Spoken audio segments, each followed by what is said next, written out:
Well, hello, welcome in. This is my channel, Bookalina. I talk about books. Today's video, I'm going to be talking about books that I loved as a teen. If you are new here, welcome. Thank you for being here. Thanks for dropping in. I would love it if you would subscribe. I upload new videos every week. Let's get started. First up is The Virgin Suicides by Jeffrey Eugenides.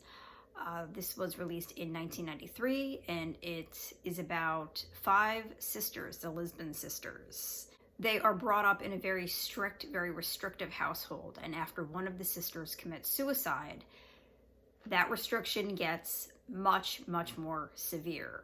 The story is told by the neighborhood boys who all have this fascination with the girls because they're so mysterious, because they are basically never allowed out of their house.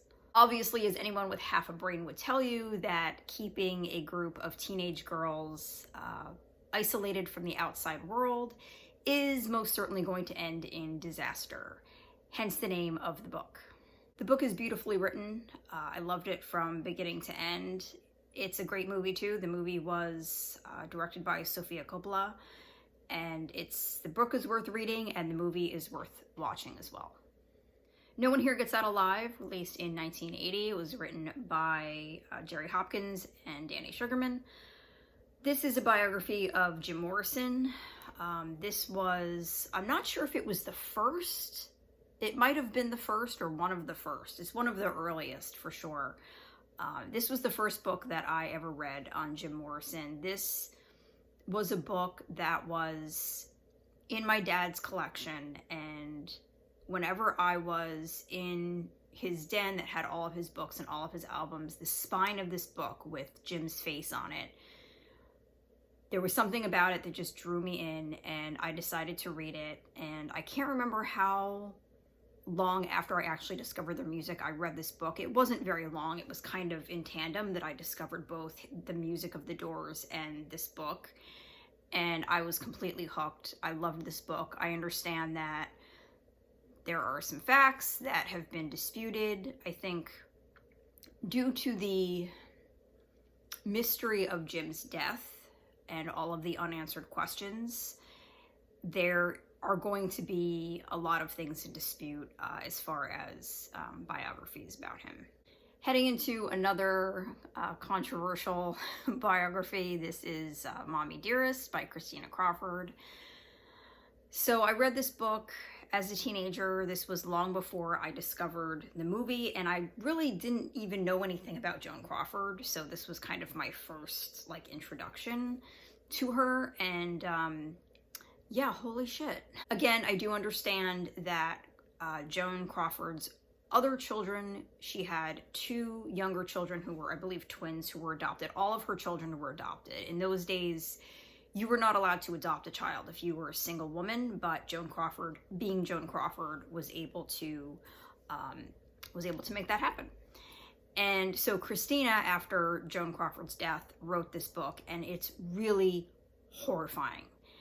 However, the 2 youngest children have disputed things that Christina Crawford has said, so it's hard to really say what is true and what is not. I don't really know why Christina would make all of this up. I don't really know what she would have to gain. She was left out of Joan Crawford's will and never really given an explanation as to why. So it could have just been that she was so pissed she just wanted revenge again. I don't really know. The book is shocking, and it does portray Joan as an alcoholic, rage-addicted, psychotic monster. I did see the film many years later, and the film it's campy. I mean, it's famously campy. It's totally over the top. It's kind of hard to take seriously. Next up is Of Human Bondage, which was written by William Somerset Maugham. It was released in 1915. It's about a man named Philip Carey who is club-footed, has no confidence. He's a very sort of weak-willed man, and he meets a brash, loud waitress named Mildred Rogers. Mildred is manipulative and quite cruel to Philip in a lot of ways, and it kicks off a torturous affair between the two of them. Not gonna lie, the book is bleak and somber in a lot of ways, but it's not a difficult read. It's not a hard read. It is a masterpiece. The author, William Somerset Maugham, he is a master storyteller, and there is a reason why this book is as famous and as enduring as it is. I know this was made into a few different adaptations to film. I've never seen any of them. The one that I want to see is the one that stars Bette Davis. I'm sure it's brilliant. Bette Davis is brilliant. That version was released in 1934, and along with Bette Davis, it stars Leslie Howard as the Philip Carey character. Let me know if you have seen that movie. I really want to see that movie. But the book, the book is brilliant and absolutely worth a read if you have never read it. And the final book on my list is called One-on-One. It is a coming-of-age novel by Tabitha King. Yes, the wife of Stephen King. I have to say, I have an issue with Tabitha King in that she doesn't write more.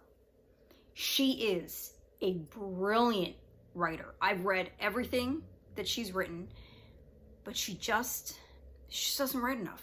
I have waited and waited and waited over the years for new material to be released, and nothing is. From what I can find, the last book that she wrote was Survivor, which was released in '98, which I did read and I do remember enjoying very much. But we're here to talk about One-on-One. So One-on-One was released in 1993. It takes place in a small fictional town in, say it with me as it is a king writing, Maine. The book's two main characters are named Sam and Deanie. They are both on the basketball team. So Sam is very popular in high school, and Deanie is not. She is nicknamed the Mutant. These two wind up forming an unlikely love affair, and it's one of the best, I guess, teen love story books I've ever read. I wasn't really into those kinds of books as a teenager. I kind of went from like the Sweet Valley High books, I believe they were called. I went from like Judy Blume to Dean Koontz and Stephen King. Like, it was a big leap. I kind of skipped over the whole like teen stuff. So although I haven't read a lot of like teen dramas, this book, I mean, it doesn't matter how old you are. It really doesn't. It's so good. It is so freaking good. Tabitha King, I know you're not watching this, but if you're watching this, please, please write more. Anyway, regardless of your age, regardless of what genre of book you happen to like, even if you don't like romances, like I'm not a big romance reader, read this anyway. It's worth a reread, and I'm going to do that. I'm going to reread this book. So I have omitted Stephen King from this list because I read a lot of his books as a teen, but I'm going to do a separate video ranking all of my most favorite to my least favorite Stephen King books. So I'm just omitting him altogether from this list.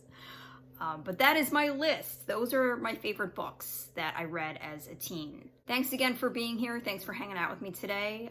And I will see you next week. Take care.